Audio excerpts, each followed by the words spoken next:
दुनिया दो कालखंड में विभाजित हो गई है। एक लॉकडाउन के पहले और दूसरा लॉकडाउन के बाद। लॉकडाउन के बाद का आदमी ज़्यादा परिपक्व, मंजा हुआ, पका हुआ और मैच्योर्ड है।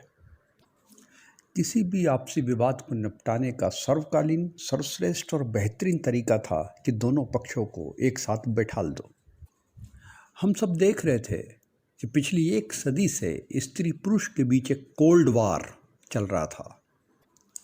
लेकिन सबसे बड़ी कठिनाई ये थी कि इन दोनों विपरीत को संयुक्त कैसे करें, इन दोनों को एक साथ कैसे बैठाला जाए।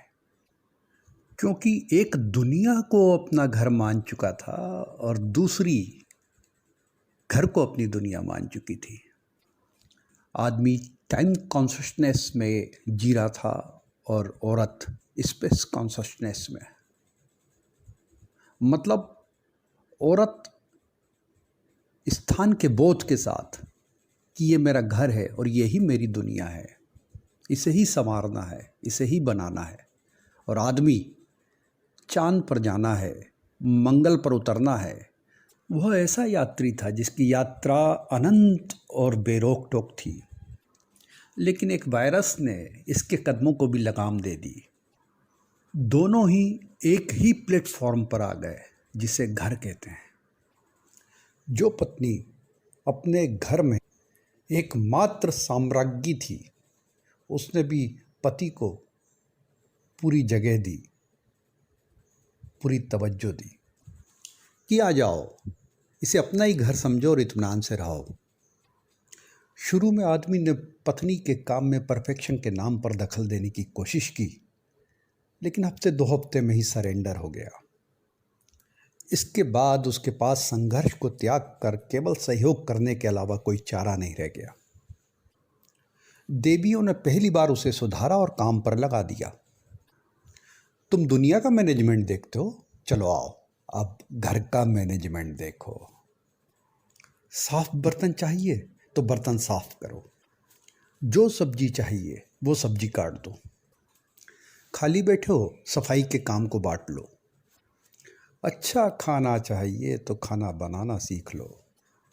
आदमी समर्पिता की तरह व्यवहार करने लगा। उसे समझ में आ गया कि घर पूरी वसुंधरा का एक छोटा सा मॉडल है। उसे पहली बार पता चला कि भारतीय मनीषियों ने इसी वसुंधरा के लिए, इसी घर के लिए वसुधैव कुटुंबकम कहा है। न्यूयॉर्क, लंदन और बीजिंग के लिए नहीं। उसने गलत अर्थ लिया था। इस दौर में पुरुष को वो बातें सीखने को मिली जो इसके पहले वो कभी रियलाइज़ नहीं कर पाया था। जैसे कोई काम छोटा नहीं होता। घर किसी भी यूनिवर्सिटी से बड़ी पाठशाला है। दुनिया की किसी भी व्यस्त चीज़ से ज़्यादा बड़ी व्यस्तता घर में है। घर में ही आंतरिक मूल्य है। घर ही जीवनदाता है, बाकी तो शोर सपाटा है। इस रियलिटी को समझ जाएं कि पत्नी घर की बेताज बादशाह है, आप और आपके बच्चे उसकी प्रजा। घर में संघर्ष को त्यागो, सहयोग ही प्रेम का आधार है। यह लॉकडाउन, यह महामारी अभिशाप नहीं है, यह करोड़ों करोड़ों परिवारों के लिए वरदान बन चुका है।